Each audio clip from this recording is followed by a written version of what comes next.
Oppo பிராண்ட்ல இருந்து K13 launch ஆனது உங்க எல்லாருக்குமே தெரிஞ்சிருக்கும். அதே டைம்ல ஓப்போ A5 Pro லான்ச் ஆனது உங்கள பல பேருக்கு தெரிஞ்சிருக்காது. இந்த ஓப்போ A5 Pro மொபைலை நீங்க வாங்குற ஐடியால இருந்தா இந்த வீடியோவை ஸ்கிப் பண்ணாதீங்க. வாங்க ஃப்ரெண்ட்ஸ், வீடியோக்குள்ள போலாம்.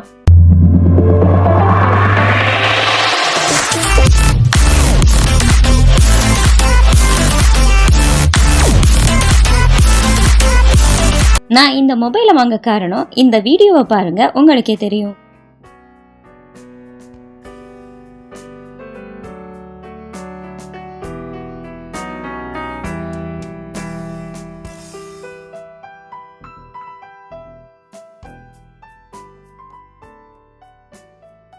ஆமாங்க, இது water resistant and scratch proof mobile தாங்க.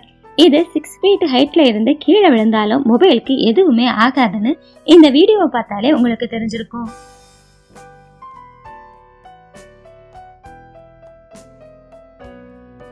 ஃபர்ஸ்ட் அன்பாக்சிங்ல இருந்து ஸ்டார்ட் பண்ணுவோம். நாங்க ஓவர் எக்ஸைட்மெண்ட்ல வீடியோ ஆன்ல இருக்கான்னு கவனிக்காம அன்பாக்ஸ் பண்ணிட்டோம். இப்போ திரும்ப க்ளோஸ் பண்ணி உங்களுக்காக அன்பாக்ஸ் பண்றோம். பாக்ஸை ஓபன் பண்ணும்போது ஃபர்ஸ்ட் இருந்தது மொபைல் தாங்க. இது 2 கலர் வேரியேஷன்ல இருந்துச்சு. ஒன்னு ஃபெதர் ப்ளூ, இன்னொன்னு பிரவுன்.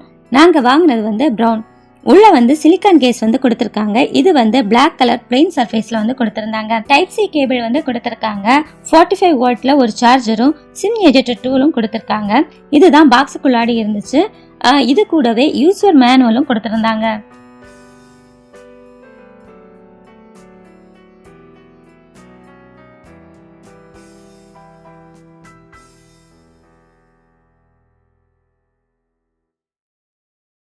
இந்த மொபைலோட டிசைன் அண்ட் பில்டில் இருந்து ஸ்டார்ட் பண்ணலாம். ஒரு பாலிகார்பனேட் பாடி தான் கொடுத்திருக்காங்க. ரைட் சைட்ல வழக்கம் போல பவர் பட்டன் இருக்கு, ஃபிங்கர் பிரிண்ட் சென்சாரும் இருக்கு, வால்யூம் பட்டனும் இருக்கு.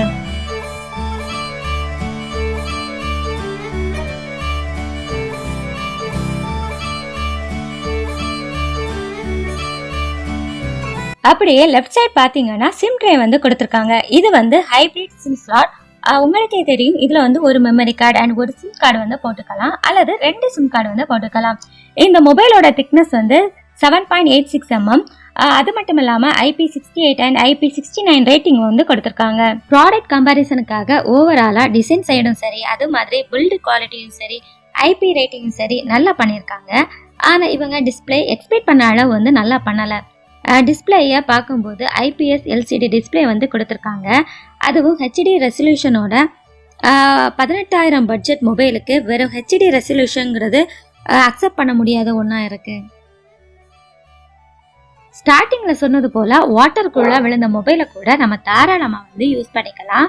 டியூரபிலிட்டின்னு வரும்போது 360 டிகிரி ஆர்மர் பாடி கொடுத்துருக்காங்க. கொஞ்சம் உயரத்துல இருந்து போட்டாலுமே ஒன்றும் ஆகாது. டாப்ல பாத்தீங்கன்னா கோரிங் கொரில்லா கிளாஸ் 7A வருது. இது மட்டும் இல்லாம HDR இந்த டிஸ்பிளேல சப்போர்ட் கிடையாது. யூடியூப்ல நீங்க வீடியோ பிளே பண்ணீங்கன்னா மேக்ஸிமம் 16:4:720 பிக்சல்ல தான் வீடியோ நமக்கு பிளே ஆகும். அது மாதிரி நெட்ஃபிளிக்ஸ்லயும் HDR சப்போர்ட் ஆகாது. ஆனா வைட் ஆங்கிள் கொடுத்துருக்கிறதால நெட்ஃபிளிக்ஸ்ல நம்ம கான்டென்ட் பாக்குறதுக்கு ஹெல்ப்ஃபுல்லா இருக்கும். அப்புறம் மேக்ஸிமம் பிரைட்னஸ் அண்டர் சன்லைட்ல 1000 நைட் சப்போர்ட் இருக்கு. அவுட்டோர்ல பார்க்கும்போது பெரிய அளவுல விசிபிலிட்டி ப்ராப்ளம் கிடையாது.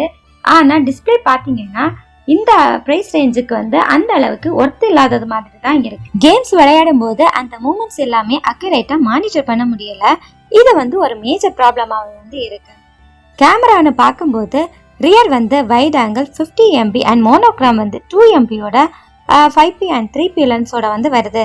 செல்ஃபி கேமரான்னு பார்க்கும்போது 8 MB வித் 4P லென்ஸோட வருது. ரியல் சைட்ல நீங்க மேக்ஸிமம் 1080 பிக்சல்ல 60 and 30 FPSல ஷூட் பண்ணிக்க முடியும்.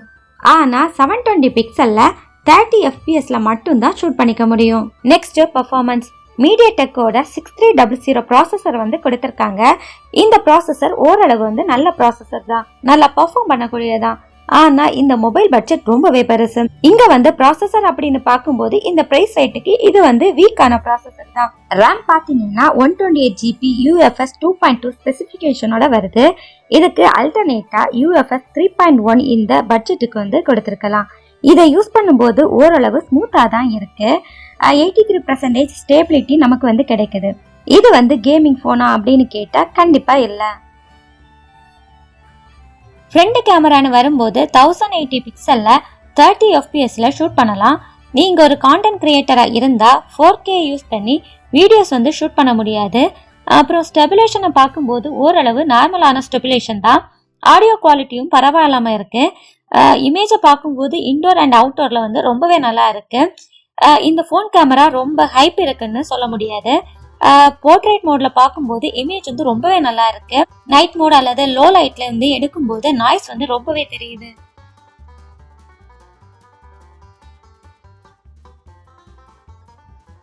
வீடியோஸும் 720 பிக்சல் வித் 30 fpsல வந்து ஷூட் பண்ணலாம்.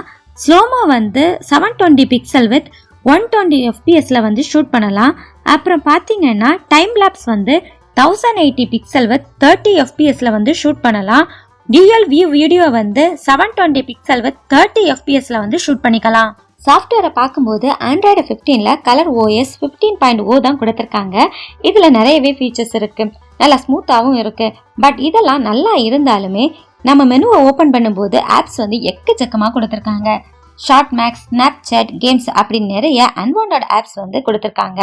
இதுல வந்து சிலதை வந்து நம்மளால அன்இன்ஸ்டால் பண்ண முடியுது, சிலதை வந்து அன்இன்ஸ்டால் பண்ண முடியாம டிஃபால்ட்டா அப்படியே இருக்கு. நமக்கு தேவையான ஆப்ஸை மட்டும் கஸ்டமைஸ் பண்ணி கீப் பண்ணா ஒரு கிளியரான வியூ பார்ட் வந்து கிடைக்கும். சாஃப்ட்வேர் அப்டேட்னு பார்க்கும்போது 2 வருஷத்துக்கான மேஜர் அப்டேட்டும் 3 வருஷத்துக்கான செக்யூரிட்டி பேட்சஸும் வந்து கொடுத்துருக்காங்க. அப்புறம் பேட்டரின்னு பார்க்கும்போது 5800 mAh பேட்டரி வந்து கொடுத்துருக்காங்க. ஸோ இது வந்து ஒரு நல்ல ஹியூஜான பேட்டரி பேக்கப் தான். 5800 mAh பேட்டரியாவே இருந்தாலும் இந்த போனோட சைஸ்லயோ வெயிட்லயோ பெரிய வித்தியாசம் ஒன்றும் தெரியல. இந்த இடத்துல நம்ம ஓப்போவை பாராட்டி ஆகும், ரொம்ப நல்லாவே பண்ணியிருக்காங்க. இதை சார்ஜ் பண்றதுக்காக 45 வோல்ட் ஃபாஸ்ட் சார்ஜிங் ப்ரோட்டோகால் வந்து கூடவே வருது.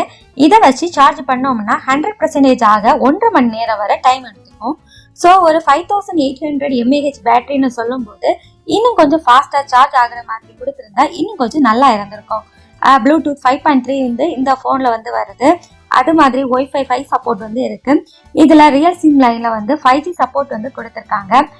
கால் குவாலிட்டியும் ஓகேவா தான் இருக்கு. இதுல டிஃபால்ட்டா கூகுள் டயலர் வந்து கொடுத்துருக்காங்க. பட் ஓப்போவோட ஓ டயலரை வந்து நீங்க தாராளமா வந்து இன்ஸ்டால் பண்ணிக்கலாம்.